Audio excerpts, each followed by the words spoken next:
Em vigor, hoje, está o teto de gastos. Como eu descrevi para vocês, é uma norma constitucional que determina, na prática, que o Brasil só pode gastar rubrica a rubrica ou no conjunto do orçamento o que gastou ano passado, mais a inflação, que é de 5%. Como determinadas despesas obrigatórias evoluem por si, por exemplo, a aposentadoria, só tem uma dinâmica, isso está indo tudo para comprimir o investimento. Então, você tem juro, é livre disso, que é a maior despesa. Só para vocês terem uma ideia, e assim, sendo um assunto dramaticamente popular, a grande mídia subtrai do povo, e parece assunto de economista.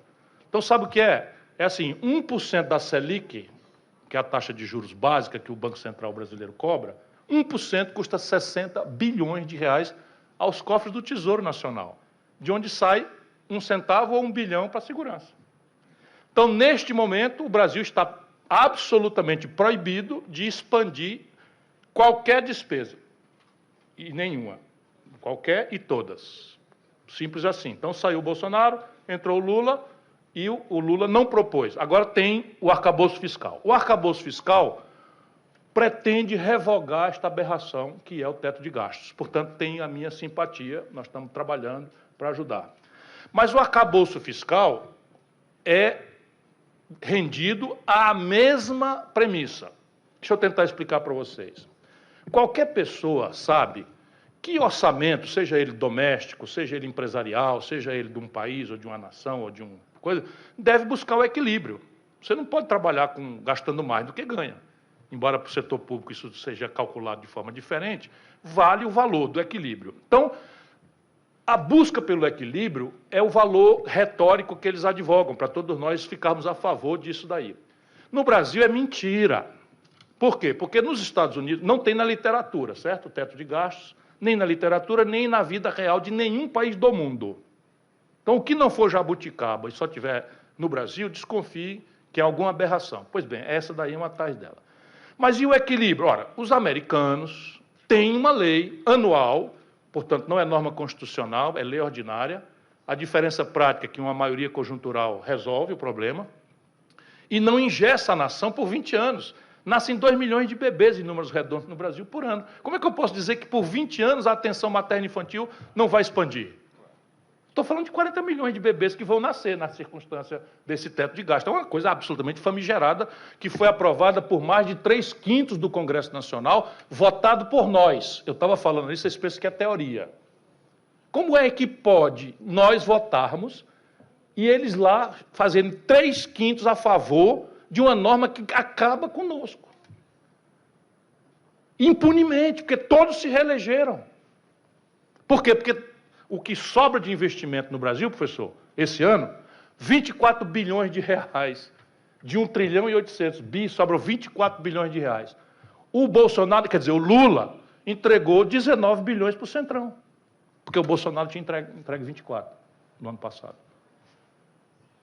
E o que é que o Centrão está fazendo? Segurança pública? Saúde pública? O Centrão está assim, ó. Pesquisem se eu estou exagerando, por favor, vamos dar utilidade a esse nosso encontro, pesquisem. Eu não estou mais com vontade de disputar eleição nenhuma, sou um acadêmico, pedindo para as pessoas pensarem e dando elementos objetivos para a pessoa procurar no Google. Então é o seguinte, o prefeito de Pindoretama está precisando de médico. Ele não consegue médico. Mas se ele quiser, um deputado federal garante para ele uma patrulha moto-mecanizada, 5 trator, 3 para mecânica e não sei o quê, comprada centralmente pela Codevasf. E eu fui olhar o preço e escandalosamente superfaturado. Mas não é superfaturado 10%, não, é 40%, 50%, 70%, 120%. Está acontecendo agora aqui no Ceará. E no Brasil como um todo. Codevasf é a Companhia de Desenvolvimento do Vale do São Francisco e Parnaíba.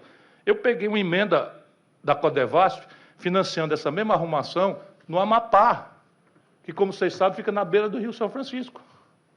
Vocês não vão rir, não? O Amapá, o Macapá, coisa... Por quê? Porque o Alcolumbre, que é o chefe lá e tal, tem força.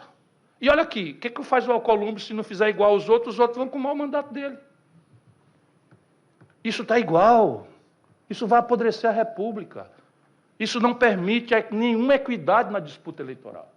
Então, vamos lá, o que é o arcabouço fiscal? Conserva essa mesma coisa, só que em vez de fazer, assim, eu estava dizendo, os americanos têm uma lei ordinária que determina, ano a ano, o equilíbrio das contas. E o que é que quer dizer? 100% das despesas.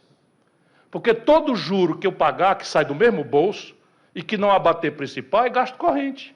Igual gasolina para o carro da polícia, na segurança, bala para coisa, viatura para a polícia. Igual, mesma categoria contábil. Pois bem, lá nos Estados Unidos, então, eles obrigam o equilíbrio, todas as despesas, juro, inclusive, dentro. Chega agora, como aconteceu, pesquise no Google para vocês verem. Chega agora, 3 meses atrás, 2 meses atrás, deu-se um impasse nos Estados Unidos, desequilibrou. Para tudo. O Congresso Nacional para, o Executivo para e entra numa dinâmica de aumentar a receita, ou diminuir a despesa, ou de cortar juros, ou de dar calote, os diabo for. Eles nunca deram, mas obrigam-se ao equilíbrio. Aqui no Brasil, a despesa principal, 52% do orçamento, que é juro e rolagem de dívida, não está no alcance nem do teto de gastos e nem do arcabouço fiscal. Por que o arcabouço fiscal é defensável? Porque é aquela história, meter um bode fedorento na sala, que é o teto de gastos, e o arcabouço fiscal tira o bode fedorento. A casa está imunda, infiltração de água, mas a gente passa a achar muito boa a casa imunda e cheia, porque tiraram o bode. Vocês conhecem esse ditado. Pois é só isso, o arcabouço fiscal é tirar o bode da sala. O que é que muda na prática? Muda assim, se e somente se o governo aumentar a receita, no teto de gastos, todo aumento de receita iria, porque eles controlavam a despesa. Era o ano passado, mais 5%. Agora não, no arcabouço. Se aumentar a receita, e somente se aumentar a receita, o governo pode aumentar 75% a despesa. 75% do aumento. Então vamos lá. Esse ano nós vamos ter um déficit primário, ou seja, a diferença entre o que o governo arrecada e o que o governo gasta antes dos juros, nós vamos ter um buraco de 110, 120 bilhões de reais. Então, se tivesse o arcabouço fiscal em vigor esse ano, não entraria um centavo novo para nada e para tudo. Portanto, segurança pública, educação, saúde, seja o que diabo for. Nada. Então, para funcionar, o governo tem que aumentar a receita acima da linha d'água dos 110 bilhões. Isso ainda está dependendo, a Câmara já aprovou, depende do Senado aprovar. O Senado está querendo diminuir um pouco, porque do jeito que está, o ano que vem, o governo Lula entra cortando 40 bilhões de reais do precário gasto que está fazendo esse ano. Percebe? Porque ninguém tem coragem de mudar nada, de propor nada. Tá bom, não vou dizer que é difícil, que é fácil. Mas você fazer acordo e eleger o Lira de novo, depois ficar reclamando, aceita a autonomia do Banco Central, que 1% da Selic é 60 bilhões de reais. Sabe quanto é a Selic hoje? 13,75%. Faz a conta aí, 13,75 vezes 60. Faz aí, Gisele. 13,75 vezes 60. Olha aqui. Isso dá 1 trilhão de reais de juro.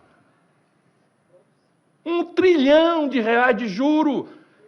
E é o mesmo dinheiro de onde sai dinheiro para professor, para policial, para educação, para saúde, para tapar buraco de estrada, seja o que diabo for. Lá no FED, a inflação está combinada. O aumento econômico... Não, aí ele está fazendo uma lembrança boa. Faz, desde 2008, 15 anos, que a taxa de juros nos Estados Unidos é negativa, abaixo da inflação. Hoje a inflação nos Estados Unidos é 8%, a taxa de juros lá é 3%. Na zona do euro, a inflação é 8%, eles aumentaram agora a taxa de juros para 4%. No Brasil, a inflação é menor do que nos Estados Unidos e na Europa, sim, que a taxa de juros é 13,75%. Sendo um debate absolutamente popular, vocês não veem isso tratado na Globo, nem na Record, nem na coisa. Por quê? Porque é tudo sócio da mesma falcatrua. E esse é o Buziles. E assim, a gente elege para mudar e repete a mesma coisa.